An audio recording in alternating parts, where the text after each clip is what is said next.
akan menjelaskan tentang sistem pernafasan atau sistem respirasi.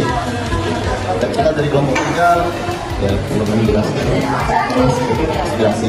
Jadi kita akan sebelum itu saya mau memberitahu bahan apa yang kami gunakan. Yang pertama kami gunakan tugas karena di kelas kami banyak kandidat yang terakhir ya. Setelah itu kami menggunakan tisu-tisu yang ada di sampah.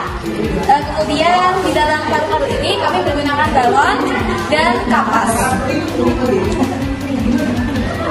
Jadi dalam penjelasan kami kali ini ada beberapa bagian, yaitu ada pengertian tentang respirasi atau pernafasan, organ-organ pernafasan, proses-proses pernafasan, dan bagaimana cara merawat sistem pernafasan kita.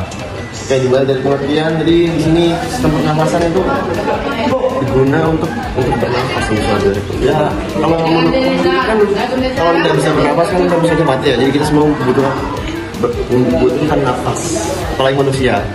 Jadi sistem pernafasan paling basic itu hidung, dari hidung. Hidung juga termasuk sistem pernafasan karena digunakan untuk bernafas. Enggak bernafas. Jadi insulin ini berfungsi untuk ya saluran awal untuk awal dari masuk. Itu juga untuk mencium aroma-aroma atau bau-bau yang bermacam ragam seperti bau tidak sedap, bau sedap, bau makanan atau bau-bau lainnya. Oke, ini adalah proses pernafasan. Oke, jadi yang pertama untuk proses menarik nafas. Jadi di mana dan otot-otot yang di antara tulang rusuk akan berkontraksi sehingga paru-paru dapat terisi oleh oksigen.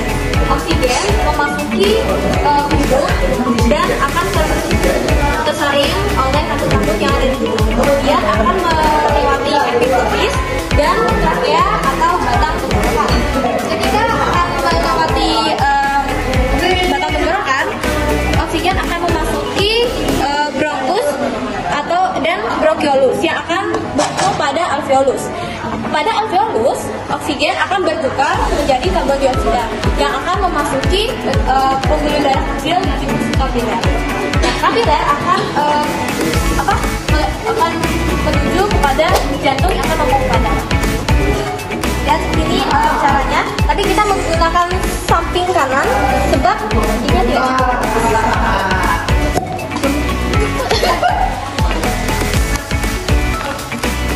Kalau lagi lari, oke. Selanjutnya adalah cara memelihara organ pernafasan. Yang pertama dengan menghindari merokok. Mungkin hampir semua orang sudah mengetahui bahwa merokok itu adalah suatu kebiasaan buruk yang dilakukan oleh manusia dan itu akan menimbulkan berbagai macam penyakit. Nah, meskipun ada orang yang tidak merokok, tapi dia itu merokok pasif, dia juga sama akan merasakan dampak buruk. Terus setiap kali ada orang yang merokok, dia kan pasti menghirup zat-zat kimia dan mana itu ya berbahaya dan dapat masuk ke paru-paru. Zat-zat kimianya itu ada nikotin, karbon monoksida dan juga dan ini itu dapat menyebabkan iritasi dan juga kesulitan bernafas. Selanjutnya yang kedua itu adalah berolahraga. Saat manusia berolahraga, jantung akan berdetak lebih cepat dan normal juga. Tubuh saat berolahraga itu akan memberikan lebih banyak oksigen dan manusia itu biasanya berolahraga kan 40 sampai 60 kali. Kalau olahraga itu cuma 15 kali. Itulah pentingnya untuk melakukan olahraga. Semakin banyak berolahraga, maka semakin efisien paru-parunya. Dan sedangkan paru-paru yang sehat itu akan melawan penuaan dan penyakit yang akan muncul. Yang ketiga, hindari paparan polusi.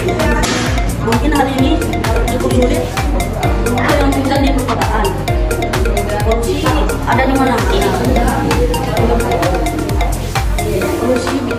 Polusi ini bisa merusak paru-paru dan mempercepat penuaan.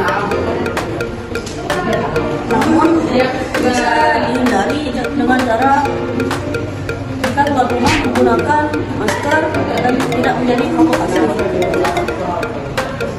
Yang keempat, menghindari infeksi. Cara terbaik untuk menghindari infeksi adalah selalu cuci tangan ketika mengonsumsi makanan. Membersihkan badan secara teratur dan meminum air mineral dan mengonsumsi makanan dan mengonsumsi buah-buahan dan dengan ini makanan sehat akan membantu menjaga sistem kekebalan tubuh. Selanjutnya itu ada organ-organ dalam sistem pernapasan. Kita bernapas itu bisa melalui hidung dan juga mulut. Setelah dari hidung, udara itu akan masuk ke dalam rongga hidung. Setelah dari rongga hidung menuju ke faring. Mulut maupun hidung itu terhubung dengan faring. Jadi makanan-makanan yang masuk juga akan menuju ke faring. Lalu setelah faring itu juga menuju ke laring. Di dalam laring terdapat epiglotis supaya makanan yang masuk itu tidak mencampur saluran pernafasan. Sebagai laring itu menuju ke trachea. Dari trachea menuju ke bronkus. Bronkus ini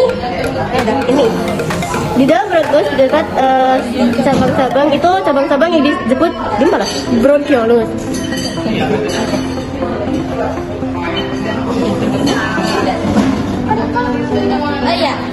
Di bronchiolus ini tadi saya sudah mengatakan bahwa di ujung-ujung bronchiolus ini yang warna kuning itu terdapat alveolus. Bentuknya tuh bulat-bulat kecil dan oksigen akan memasuki alveolus.